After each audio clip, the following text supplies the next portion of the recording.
கர்த்தர் மீட்பருமாகிய இயேசு கிறிஸ்துவின் நாமத்தினாலே யாவருக்கும் வாழ்த்துக்களை தெரிவித்துக் கொள்கிறேன். வெகு காலத்துக்கு முன்பாக ரயில்வே துறையிலே விளக்கு எரிப்பதற்கு ஸ்பிரிட் லேம்ப் என்று சொல்லப்படுகிற சாராய விளக்கு பயன்படுத்தப்பட்டு வந்தது. எத்தில் ஆல்கஹால் என்று சொல்லப்படுகிற சாதாரண சாராயத்தோடு மெத்தில் ஆல்கஹால் என்று சொல்லப்படுகிற மரச்சாராயமும் சேர்ந்து கலந்திருக்கும். ரயில்வே ஸ்டேஷன்களிலே பயன்படுத்தப்படும் விளக்குகளிலே பயன்படுத்துவதற்கு அரசாங்கமே வழங்கியிருந்தது. கடை நிலைய ஊழியர்கள் அநேகர் எரிசாராயம் கலந்த இந்த ஸ்பிரிட்டை பருகி போதை அடைவார்கள். அவர்கள் இறந்து போவதற்கும் வாய்ப்பு உண்டு. அப்படி அநேகர் இறந்தும் போயிருக்கிறார்கள்.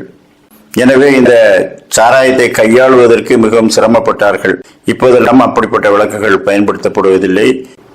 ஒரு நடுக்காட்டிலே இருக்கும் ஒரு லெவல் கிராசிங்கிலே ஒருவர் யாரும் இல்லாத நேரங்களிலே அவர் விளக்கை அணைத்து வைத்து விடுவார். ஏனென்றால் அதில் உள்ள சாராயத்தை தான் குடித்து விட்டாரே. அந்த சமயத்திலே ஒரு குட்ஸ் ட்ரெயின் போகும்படியாக சிக்னல் வந்தது. எனவே இவர் அவசரமாக எழுந்து அந்த விளக்கை பற்ற வைத்தால் அது எரியவில்லை. ஆனாலும் விளக்கை கையிலே வைத்துக் கொண்டு வாகனங்களை தடுப்பதற்காக அவர் நின்றார். விரைவாக வந்த கார் வந்து விளக்கு ஏதும் இல்லாதனால ரயில் வருவதை அறியாமல் அதிலே வந்து மோதி விட்டது. அந்த விபத்தை குறித்து விசாரிக்கும் போது கேட் கீப்பர் ஆகிய அந்த காவலாளியை நீதிபதி கேட்டார். சிவப்பு விளக்கை காட்டி வாகனங்களை தடுத்தாயா என்று கேட்டார். ஆமையா, நான் விளக்கை காட்டி சத்தம் ஏற போட்டேன், நின்று விடுங்கள் என்று சொல்லி. ஆனால் விரைவாக வந்த கார் மோதி விட்டது. அது என்னுடைய தவறு அல்ல, அந்த டிரைவருடைய தவறு என்று சொன்னார்.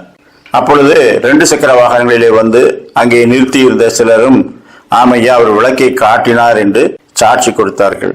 அப்பொழுது நீதிபதி கேட்டார், அந்த விளக்கிலே நெருப்பு எரிந்து கொண்டிருந்ததா, ஒளிரும் விளக்கை தான் காட்டினாயா என்று கேட்டார். இவர் ஆமையா, நான் பற்ற வைத்தேன், அந்த விளக்கை காட்டினேன், ஆனால் கார் மோதி விட்டது என்று சொன்னார். அருகிலே பார்த்து கொண்டிருந்தவர்கள் அதிலே விளக்கு எரிந்ததா எரியவில்லையா என்பது எங்களுக்கு தெரியாது, ஆனால் அவர் அந்த விளக்கை காட்டினார் என்பது மட்டும்தான் எங்களுக்கு தெரியும் என்று சொல்லிவிட்டார்கள்.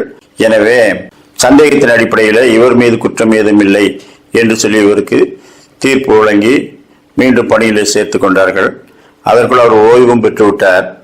ஆனால் அவருக்கு ஒரு கேள்வி மட்டும் அவர் இருதயத்தை வாட்டிக்கொண்டே இருந்தது. நீ காட்டின விளக்கு எரிந்து கொண்டிருந்ததா?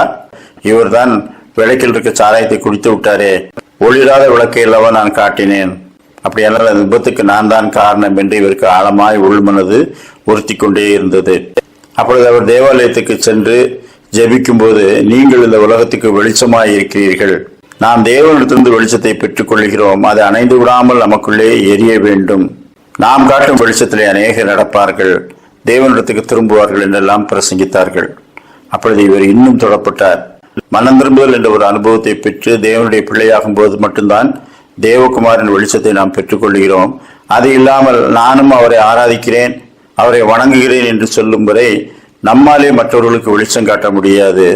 அநேகரிய இரத்த பலிகளுக்கு நாம் காரணமாய் இருப்போமே. இதையெல்லாம் அவன் சிந்தித்து ஆண்டவரை ஒரு நாள் ஏற்றுக்கொண்டான். ஒளியற்ற விளக்குகளாக நம்மிலே அநேகர் இருக்கின்றோம். லூக்கா 12 35-36 வசனங்கள்.